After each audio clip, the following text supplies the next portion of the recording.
Hello friends, welcome to more creative. दोस्तों, आज 30 मई दिन शुक्रवार है, वही हिंदी महीना जेठ और शुक्ल पक्ष की चतुर्थी है। तो चलिए शुरू करते हैं आज की बड़ी खबरें। यदि आपको खबरें पसंद आए तो वीडियो को लाइक जरूर करिएगा और आप हमें प्रदेश के किस जिले से देख रहे हैं कमेंट बॉक्स में जरूर बताइएगा।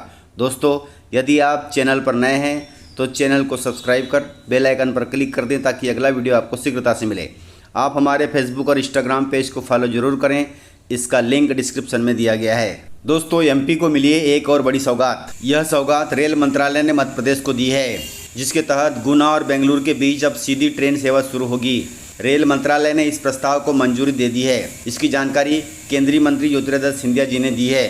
ज्योतिरादित्य सिंधिया ने इस दौरान रेल मंत्री अश्विनी वैष्णव का आभार भी जताया है। यह ट्रेन मध्य प्रदेश के गुना, अशोकनगर और शिवपुरी के यात्रियों को सीधे बेंगलुरु पहुंचाएगी। इससे यात्रा का समय और खर्च दोनों कम होगा। आपको बता दें कि गुना लोकसभा क्षेत्र के लगभग 25% युवा बेंगलुरु में तकनीकी और व्यावसायिक क्षेत्रों में कार्यरत हैं। अब तक इन युवाओं को ट्रेन पकड़ने के लिए बीना, भोपाल या ग्वालियर जाना पड़ता था, जिससे 8 से 10 घंटे का अतिरिक्त समय और अधिक यात्रा खर्च लगता था। अब यह नई ट्रेन सेवा न केवल इन यात्रियों की परेशानी को कम करेगी बल्कि उन्हें सीधे मंजिल तक पहुंचाने का भी काम करेगी। आपको बता दें कि यह ट्रेन ज्योतिरादित्य सिंधिया की देन है, जो गुना और ग्वालियर को मिली है। दोस्तों, उज्जैन में सिंहस्थ महाकुंभ की तैयारी जोरों से शुरू हो गई है। महाकुंभ की तैयारी के लिए प्रधानमंत्री नरेंद्र मोदी 31 मई को वर्चुअली शिप्रा नदी के 29 किलोमीटर लंबे घाट का भूमि पूजन करेंगे। यह कार्यक्रम भोपाल में प्रधानमंत्री मोदी के प्रवास के दौरान होगा। इस भूमि पूजन का लाइव प्रसारण शिप्रा तट के अंगारेश्वर मंदिर परिसर में होगा। स्थानीय जनप्रतिनिधियों को भी इसके लिए आमंत्रित किया गया है। यह निर्माण कार्य 2028 के सिंहस्थ महाकुंभ से पहले पूरा होगा। आपको बता दें कि इस परियोजना की कुल लागत 863 करोड़ रुपए है। शिप्रा नदी पर बनने वाला यह लंबा घाट 863 करोड़ रुपए में बनेगा, जो साल 2028 से पहले पूरा हो जाएगा। लाडली बहनों के लिए खुशखबरी है। मुख्यमंत्री डॉक्टर मोहन यादव ने ऐलान किया है कि लाडली बहनों को हर महीने 3000 रुपए दिया जाएगा। आपको बता दें कि मुख्यमंत्री डॉक्टर मोहन यादव ने बुधवार को बैतूल जिले के सारणी में आयोजित महिला स्व सहायता समूह सम्मेलन में लाडली बहना योजना की सहायता राशि 3000 रुपए प्रति महीना करने का वादा दोहराया है। उन्होंने कहा कि केंद्र और प्रदेश सरकार मिलकर लाडली बहनों को सशक्त बना रही है। मुख्यमंत्री ने कहा कि आने वाले 5 वर्षों में लाडली बहनों को प्रति माह 3000 रुपए की सहायता राशि दी जाएगी। साथ ही लखपति दीदी योजना के तहत हर बहन को आत्मनिर्भर भी बनाया जाएगा। चुनाव के दौरान किया गया वादा पूरे 5 साल में कंप्लीट होगा, अर्थात लाडली बहनों को अगले 5 वर्षों में 3000 रुपए सहायता राशि मिलना शुरू हो जाएगी।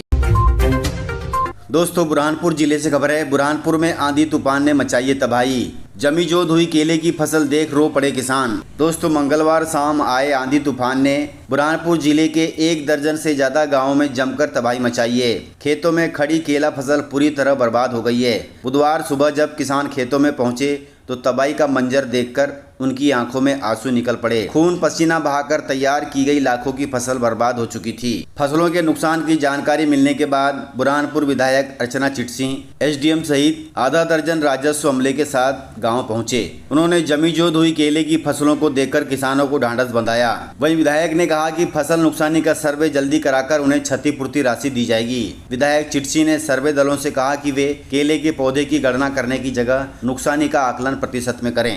50% से अधिक क्षति वाले किसानों को 2 लाख रुपए प्रति हेक्टेयर के मान से मुआवजा राशि दी जाए। अब इन गांवों में सर्वे का काम जारी है। मुआवजा राशि किसानों को कब तक मिलती वह देखना होगा। दोस्तों, मानसून को लेकर बड़ा अपडेट आया है। सिर्फ 800 किलोमीटर दूर है मानसून मध्य प्रदेश से। मध्य प्रदेश में इस दिन से होगी मूसलाधार बारिश। दोस्तों, राजधानी भोपाल में इन दिनों प्री मानसून की बारिश हो रही है, लेकिन मानसून अभी राजधानी से तकरीबन 800 किलोमीटर दूर है। मुंबई में मानसून पहुंच चुका है। यह छत्तीसगढ़ के रायगढ़ और दंतेवाड़ा होते हुए आगे बढ़ेगा।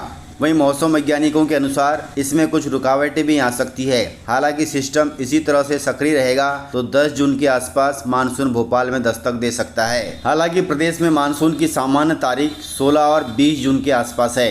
आमतौर पर महाराष्ट्र से प्रदेश में मानसून आने में 1 सप्ताह का समय लगता है। ऐसे में मौसम वैज्ञानिकों का कहना है कि अभी बंगाल की खाड़ी में एक डिप्रेशन बनने जा रहा है। इससे मानसून को गति मिलेगी और प्रदेश में मानसून 10 जून तक आ सकता है, अर्थात 10 जून से मानसून प्रदेश को उत्तर बतर करने लगेगा।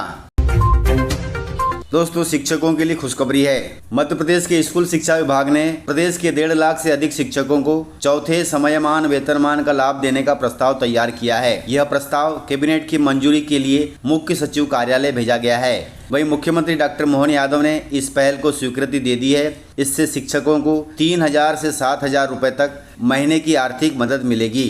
पिछले विधानसभा चुनाव से पहले तत्कालीन मुख्यमंत्री शिवराज सिंह चौहान ने शिक्षकों को चौथे वेतनमान पर लाभ देने की घोषणा की थी। इस घोषणा को अब क्रियान्वित करने की प्रक्रिया अंतिम चरण में पहुंच गई है। वहीं स्कूल शिक्षा विभाग ने कई विभागों से जैसे सामान्य प्रशासन और वित्त विभाग से मंजूरी ले ली है। अब इस प्रस्ताव को कैबिनेट में रखा जाएगा। कैबिनेट की मंजूरी मिलते ही इस पर अमल शुरू हो जाएगा।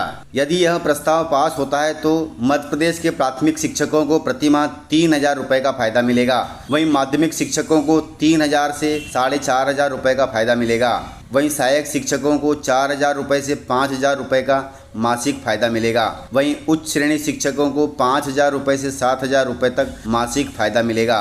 वहीं प्राचार्यों को 6,000 रुपए से लेकर 7,000 रुपए तक महीने का फायदा मिलेगा।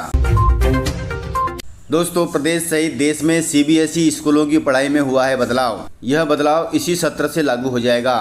दोस्तों यदि आपका बच्चा CBSE स्कूल में पढ़ता है तो यह खबर आपको ध्यान देने योग्य है। बोर्ड ने पढ़ाई का तरीका बदल दिया है। नए नियम इसी सत्र से लागू होंगे। भोपाल के CBSE स्कूलों में बच्चे अब पहले अ से लेकर ई तक पढ़ेंगे। मैंगो के बजाय अब आम सिखाया जाएगा। कुल मिलाकर पढ़ाई अब हिंदी माध्यम में होगी। यह बदलाव अगले 18 दिनों में स्कूलों में शुरू हो जाएंगे। कुल मिलाकर CBSE ने KG1 से लेकर KG2 तक के छात्रों के लिए मातृभाषा में पढ़ाई अनिवार्य कर दी है। यह निर्णय राष्ट्रीय शिक्षा नीति 2020 के तहत लिया गया है। इसका उद्देश्य बच्चों की प्रारंभिक शिक्षा को उनकी मातृभाषा में प्रदान करना है। इस नीति के तहत बच्चों को अंग्रेजी या अन्य भाषाओं के बजाय उनकी मातृभाषा में पढ़ाई जाएगी, जिससे उनकी समझ और मानसिक विकास में सुधार होगा। दोस्तों प्रधानमंत्री मोदी ने मध्य प्रदेश को दी है बड़ी सौगात। दोस्तों प्रधानमंत्री मोदी ने महाराष्ट्र के साथ साथ मध्य प्रदेश को भी 2 बड़ी सौगातें दी है। सौगात के तहत भारतीय रेल में 2 मल्टी ट्रैकिंग योजनाएं मंजूर की गई है, जिनसे यात्रियों और वस्तुओं का तेज गति से परिवहन होगा। जिन 2 परियोजनाओं को मंजूरी दी गई है उनमें रतलाम नागदा तीसरी और चौथी लाइन है और वर्धा बल्लारसा चौथी लाइन शामिल है। इन दोनों परियोजनाओं की अनुमानित लागत 3,399 करोड़ रुपए है, जो 2029-30 तक बनकर तैयार हो जाएगी। आपको बता दें कि रतलाम नागदा तीसरी और चौथी लाइन को मंजूरी मिलने के बाद रतलाम और नागदा के बीच रेलवे नेटवर्क और भी ज्यादा मजबूत होगा और ट्रेनों के संचालन में सहूलियत भी होगी। दोस्तों रतलाम जंक्शन मध्य प्रदेश के प्रमुख रेल जंक्शनों में से एक है, जिससे रोजाना सैकड़ों ट्रेनें गुजरती है। इस परियोजना के जुड़ने से रतलाम जंक्शन का और स्कोप बढ़ेगा। इस प्रकार से जानकारियां थी। तो मिलते हैं सर अगले वीडियो में, तब तक के लिए जय हिंद, जय भारत, जय MP।